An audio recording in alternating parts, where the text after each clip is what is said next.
Hello, today we are going to do a short introduction to Tinkercad. I want to talk a little bit about what the actual program looks like, the different tools that you'll have options to work with. You will also have to work on controlling the camera angles, which is something that's really important when working with 3D objects on a 2D plane. So to get to Tinkercad to start today, I did give you a link right here where it says log in with Tinkercad. And if you click on this, it'll take you directly to the website that we're going to be using. And just like anything else, you're going to be signing in with Google. Now, the thing with Tinkercad is I won't be able to see your final product until you share it with me. So this is something that you can only see on your end until we get to the point where you have to export it and then share it with me, which will be a whole nother video. But once you log in with your Google login, you're going to come to a page that looks like this. Okay, so this has a lot of different stuff that you can do. We're going to basically create a new design by hitting this blue button here. But before I take you here, I did want to show you this Learn section. So if you click on Learn, these are all different little videos. They're very short kind of lessons on how to do different things like placing an object, viewing. I'm going to go through a lot of these, but if it's something that you are really interested in and you want to learn more about Tinkercad, this Learn section has lots and lots of different little assignments that you can do, and it's just a fun way to kind of go through and learn how to use some of the different tools. So that's just an option. It's nothing you have to do, but it's just I know a lot of people really love Tinkercad, so it's just a little extra if you want to go out there and learn a little bit more. All right, so we're going to play around today on a new print tray. And we're going to do that by hitting this blue Create a New Design button. And when you click on that, it's going to open up a screen that looks like this. And you're going to notice a couple of things. So one, you have this blue tray here. So this blue tray is actually the size of the print tray because we can basically take anything that you can create in Tinkercad and we can print it on a 3D printer and it'll print out in an actual object. It prints with high heated plastic that basically makes it melt and then it draws with that plastic and then it rehardens as it cools. So it's really neat. It's basically taking anything that you can imagine and create on this plane and it'll print.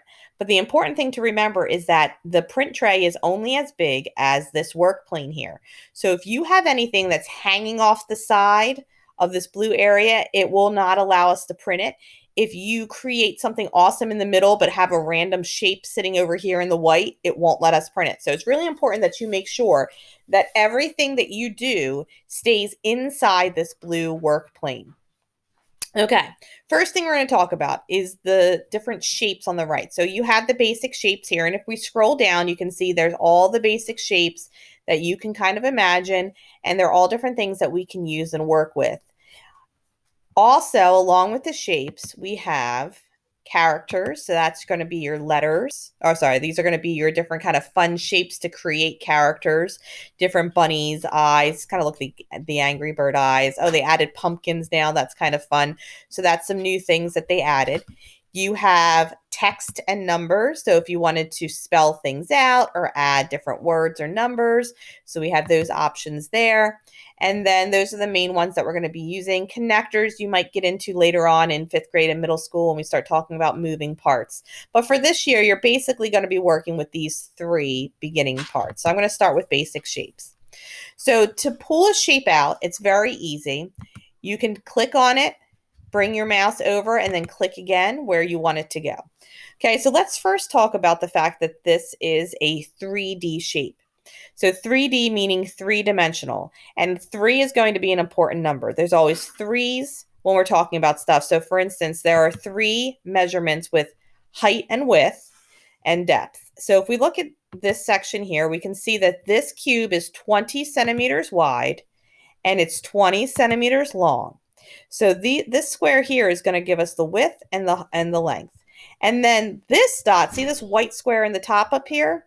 This is the height, how tall the actual thing is. So for this one, this is also 20 centimeters because this is a perfect cube.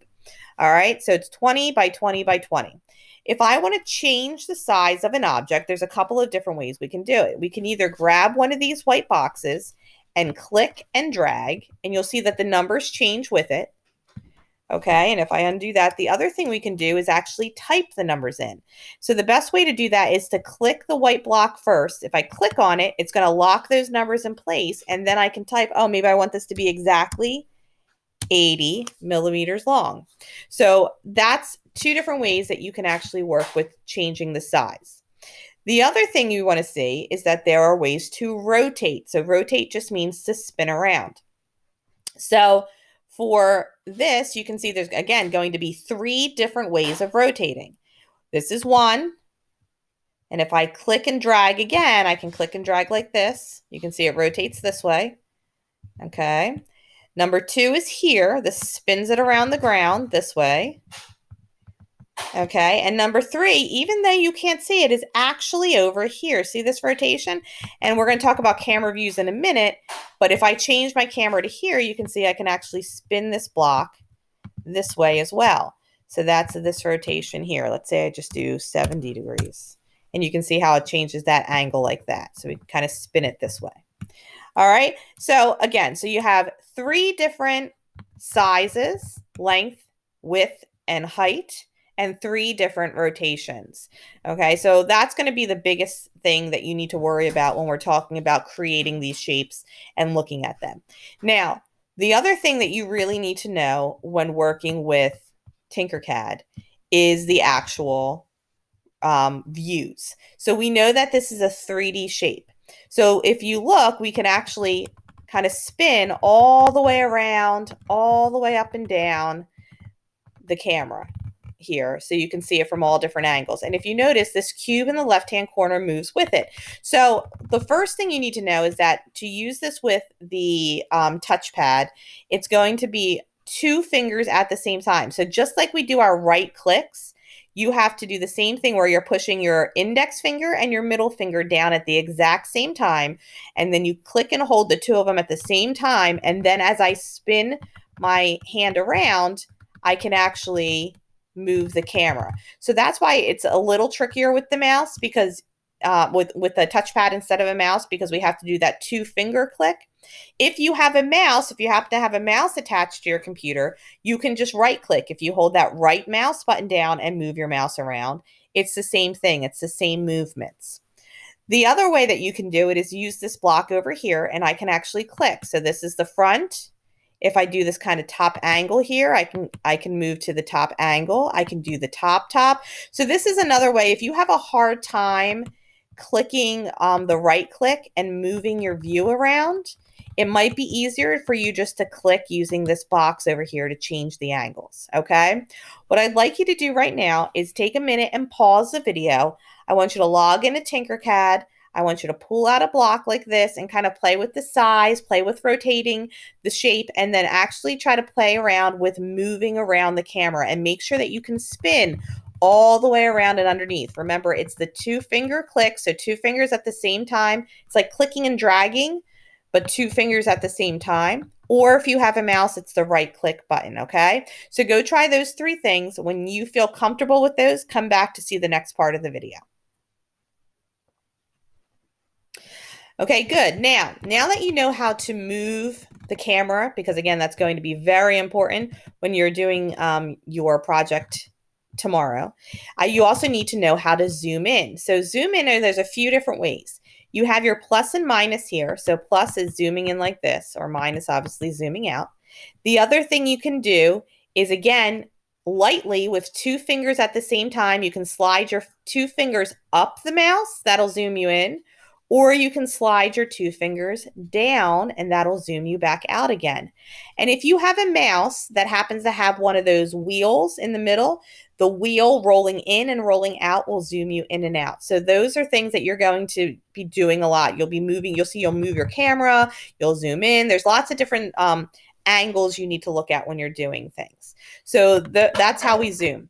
Now, there is something very important that I want to show you. So let's say I'm zoomed in like this, and I'm working on my project, and I want to see down this end, but it's kind of hard at the angle I'm at zoomed in this far, because when I'm moving my angle when I'm looking around with my camera, it's kind of on a pivot point. So it stays in one spot and just spins. If I want to slide down, so imagine this like a slide. If I want to slide down to see the other end, what I'm going to do is actually hold the shift key and do that right click at the same time. So you remember how we do the two fingers at the same time to change the angle? If I hold the shift key and the two finger click and slide, that's going to be what's called panning the camera. So it allows me to slide the camera to the other end, and then with just the right click, I can kind of spin around there. So if you ever feel like you're zoomed in and you can't quite get to that, you're like, I can't really see that other end.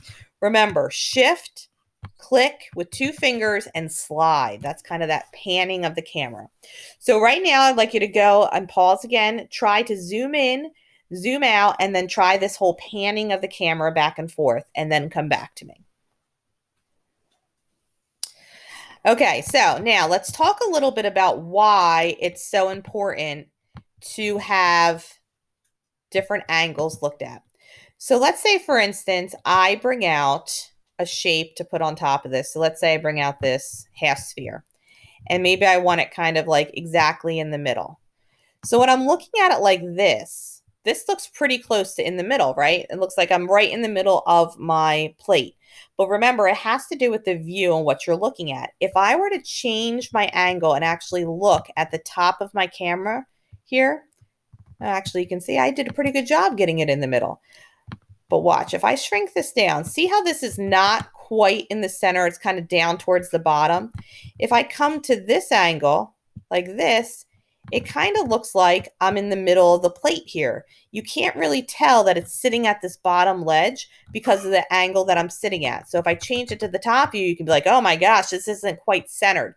So it's really important that you use your camera angles to check to make sure things are sitting properly and to make sure things are lined up correctly. Because another thing you might find happen is if I'm looking at the top angle here, like this. So if I'm looking at it like this, I'm like, oh, this looks really good. This is right kind of in the middle. Maybe I want to move it down a little bit this way. That looks pretty good. But then watch, if I swing my camera angle, you're going to see, oh no, this is actually floating, because it all really depends on the angle that you're looking at. So you're going to want to really make sure that whenever you put something, a couple of pieces together, you take a second to kind of bring the camera out, spin it around, look at it from different angles, and make sure it's attached where you want it attached and it looks the way you want it to look. And that's going to be the biggest difference in designing with 3D design versus actually working on just a flat piece of paper. It's all about spinning that camera around and looking at different angles. Okay, so what we're going to do tomorrow is actually create a nameplate where you're going to have an option of creating one that bumps out or one that cuts a hole through the plate itself. You'll start the process tomorrow using these different tools. What I'd like you to do today is kind of just play around in Tinkercad. You can try pulling out a few of these different shapes, see if you can put them together. So for instance, like this shape here, this is kind of cool. Maybe I want to change the angle. I can click and drag it around. Or I can just do a 90-degree turn like this. See, I can spin it on its side and kind of put some things together. Use your imagination. Try to create something. Work on moving your camera around by spinning with those two fingers at the same time, or learning how to use the block. What I want you to do today is just really kind of become familiar with some of the tools that we talk about. Zooming in and out and just kind of moving around. The only other tool that you're really going to be using this year is the grouping tool. And the grouping tool is how you kind of smush all these things together so they're locked together. And so let's say, for instance, I want these three shapes to be one big shape that doesn't ever move. I can actually group them all together. So I do that by just one click, left click, click and drag a box around everything. Because what I want is for everything to be selected. This is kind of like highlighting. And then what you'll see is up here, there's this group button. See, when I hover over it, it says group, and it looks like this button, which is the square and the circle, but it's blended together into one shape. So when I click this, watch what happens. All this becomes one shape and one color. And now if I grab this and move it around, it's actually one thing because I grouped them into one object. Now, if you accidentally group something and you're like, oh, wait, I need to move that, that's fine. You just click on it again. And then here we go to ungroup, and this takes them back apart into separate pieces. And now maybe I wanted to move this one piece over a little bit more or whatever it is. You now have the option of making the changes you want to make before you go ahead and maybe regroup them once again into something new. So today, just play around a little bit, get used to the camera controls, get used to the zoom controls, play around with some of the shapes, pulling things out, grouping them together and whatnot, so that tomorrow when you sit down to make your nameplate, it'll be a little bit easier to maneuver. If you have any questions, just send me a comment in Google Classroom, and good luck, and I hope you have fun playing around with some of the tools in Tinkercad.